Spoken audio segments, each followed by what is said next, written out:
Hello, this is Joshua Mack again. We are looking at a treatise on earthly mindedness by Jeremiah Burroughs. And we've been doing this for a while now. And he has talked about what earthly mindedness is. And he has made it clear that this is evil. And now he wants to help us evaluate because he knows the human heart. This is one thing I love about reading the Puritans is that they know people and the way that we try to wiggle out of conviction. And so he imagines that even after showing the specifics that he has about earthly mindedness and talking about why it's so wrong, he knows the way we are and that it's going to be tempting for us to be like, yeah, but I think he's talking about somebody else. I think that I'm not earthly minded. And again, the reason that's a problem is not because we all want to go around just thinking as badly about ourselves as we can, but we want to have a sober-minded view of ourselves. We want to see ourselves for who we are. And to repent, you have to see your sin for what it is, of course. And so if we're earthly minded, we want to know this is really a struggle for us. And so he's going to real quickly just identify 5 different ways that people sort of miss the conviction or reasons they fail to identify earthly mindedness in themselves. And he starts here. He says, a man may be convinced that there is vanity in all the things of this world and yet be an earthly minded man. So just because you agree about the vanity of the world doesn't mean that you aren't earthly minded. It's one of the challenge in sanctification, isn't it? One of the challenges that we often judge ourselves by our intentions, not by our actual actions. And so if I feel like a generous person, then I think of myself as a generous person, whether or not I've ever actually given money to anyone or not. If I think that earthly mindedness is wrong or that there's not much to be found in the world, then I must not be earthly minded. But no, it doesn't quite work like that. Just because I know about something doesn't mean I actually have applied whatever it is I know to the way I'm actually living. That's obviously true in many areas of life. You can know that being overweight is a problem, but still be overweight. You can know that exercise is good and yet still not exercise. You can know that you should be compassionate and that people are hurting and still not do anything. You can know that earthly mindedness is wrong and still be earthly minded. Many think they are not earthly minded. Why? Because they're convinced that all these things are vanity. Come and speak to them about the things of this world and they'll acknowledge that there's a vanity in all these things, that they're vanity of vanities. All is vanity. That's probably true for even a lot of unbelievers, right? Like at the end of the day, they may pretend like these things really matter, but if you really press them, they'll be like, no, it's not that important, but they still are living like it's important. And that can be true of us. Second, a man may have some kind of contentment in his estate and yet have an earthly mind. Esau was one of earth. He said he had enough, yet he was certainly one of an earthly spirit, and his portion was in the earth. How many of you have come as far as did Esau to say of your estates that you have enough? Oh, 'tis a shame for those that are professors of religion and would seem to be of the seed of Jacob to not be able to say they have enough when an Esau can say he has enough. And so there are people who are earthly minded, and yet they're not striving for more. And so maybe sometimes we could look at ourselves and be like, well, I'm not really having a problem with covetousness because I'm happy the way I am. I remember Paul Tripp actually said that one problem sometimes Christians have is they're not discontent enough. So too much contentment can be a sign of earthly mindedness. And what he meant was that there should always be a groaning in us for heaven. There should always be a longing for heaven. And so if you somehow do get to the point where you're like, this is just my little perfect world, it probably won't be like that for long. But if you do get to the point for a little while where you're like that, maybe that's because you are too attached to the world.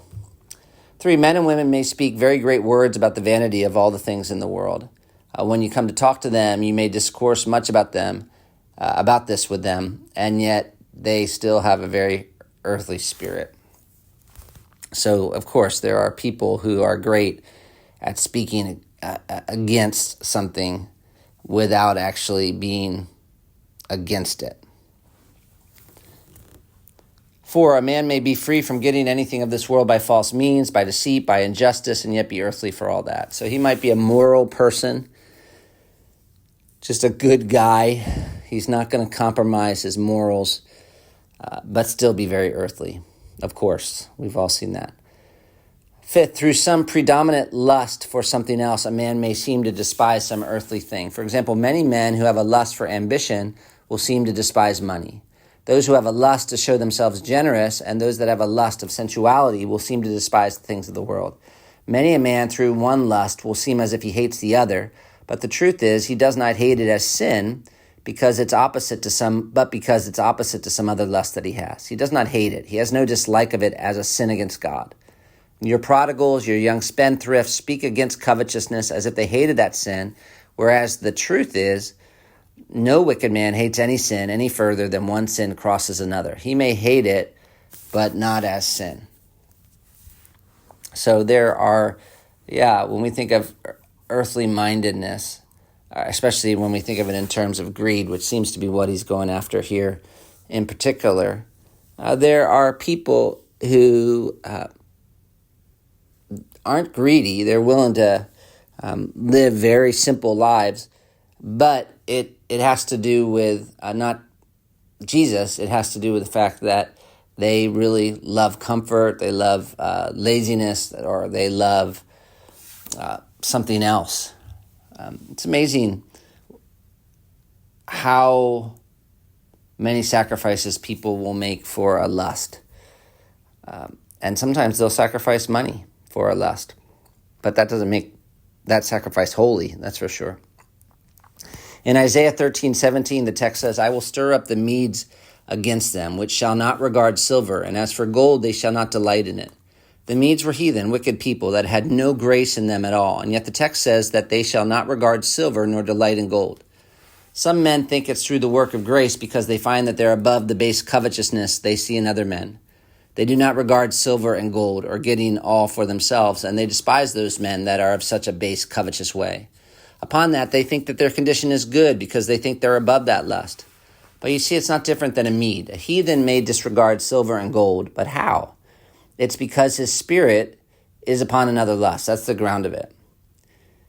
Can you say this, you who seem to scorn covetousness and hate such base sordidness as you see in some men? Okay, so he's going to get here at, this is the question he's really trying to get at, why do you despise greed? Why do you despise earthly mindedness? Can you say this? Here's what you need to evaluate.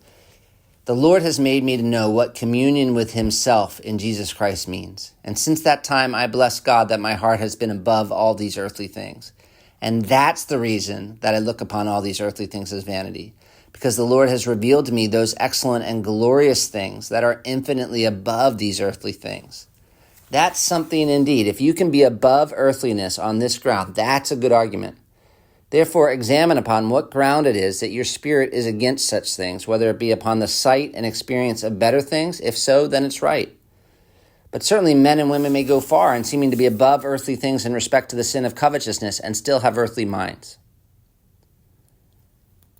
Now, here are some questions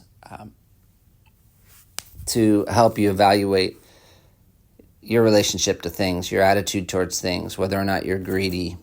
He says, how do you value yourself and others? Is it because those others or yourselves have much of the things of the earth? Can you value a poor man who's godly above the rich man who is wicked? So one of the sad things that happens in a materialistic society is if somebody has money, they have more value to some. And if somebody has money, sometimes they're looked to as somebody who really has wisdom about everything. And so here's a guy who maybe doesn't have much money, but he's godly. Do you value him, but also do you respect what he has to say above somebody maybe who's ungodly but has a lot of money? Can you value yourself for the least work of grace upon your hearts to make you more excellent than the greatest gatherings of your estate? So Which do you value in your own life most? What you've attained at work or through your financial decisions, or just the small changes the Lord has made in your life? Where lies the chief joy and sorrow of your heart? What is it that troubles your heart the most? Is it the loss of the light of the face of God, or the loss of an investment? The loss of a trip, a vacation, or the commission of a sin? What's your chief joy? You're profiting from the word, or you're getting a good deal? You've come to the word, and sometimes God has there revealed some truth to you, and you've profited. Can you go away rejoicing because God has made you to know his law? The Lord has given this truth to my soul this morning. Oh, I'll go away rejoicing, and my heart is filled with more joy than I've ever had from some earthly purchase. These are some great questions to ask as we seek to evaluate whether or not we're earthly minded, and specifically whether or not we're covetous. And to help us with this, he's going to give us 9 more proofs of earthly mindedness. So this guy's going after it. And, it's a lot, but I think it's good that he's going after it. This is something it's hard to hear too often, because we're just living in a world where earthly mindedness is normal, and we don't want earthly mindedness and greed to be normal in the church. If we don't overcome this sin, it's going to be a scandal. It's going to be a scandal. We're going to dishonor God, and we're certainly not going to do the good that we could do in this world, and we're not going to bring much glory to Christ. So let's pray that God helps us be honest, be thankful for the grace that he's given us, but also be honest. If we are greedy, we need to identify it, and we need to put this sin to death.